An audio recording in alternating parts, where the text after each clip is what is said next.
Tak ako sme avizovali už pred niekoľkými týždňami, začínajú sa stupňovať špinavé útoky proti SAS. Tento pamflet, ktorý včera bol zverejnený, je jedným z nich. Stretávam sa s množstvom ľudí a áno, poznám pána Kočnera niekoľko rokov.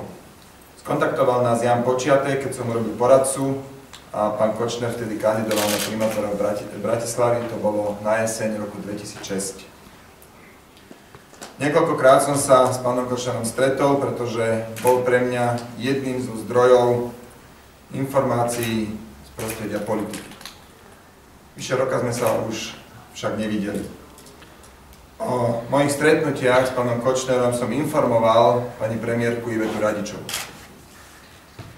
V jednom z dnešných článkov na túto tému sa objavila informácia pochádzajúca od človeka z bezpečnostného prostredia, ktorý spochybnil autenticitu uverejnených materiálov.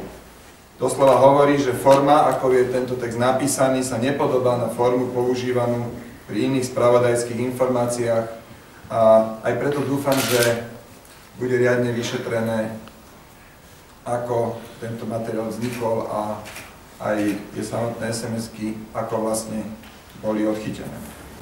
Ak teda predpokladáte, že časť tých SMS-iek je autentická, a pokiaľ myslíte, že tie prepisy sú?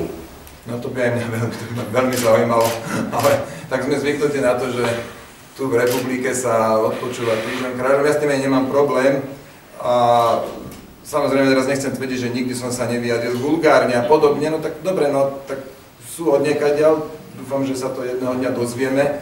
Ale ako to, že som odpočúvaný a sledovaný, to nie je pre mňa žiadna novina. Navyše hovorím, treba žiť tak, že človek odpočúvaný môže byť. Prekážame presluhujúcim politikom a tých nájdete prakticky v každej strane a prekážame im najmä odvtedy, odkedy zistili, že sme neprišli krádnuť, ale že sme ich prišli vystriedať. No tak ja neviem, kto konkrétne má záujem, ale zase tých záujemcov môže byť viacero.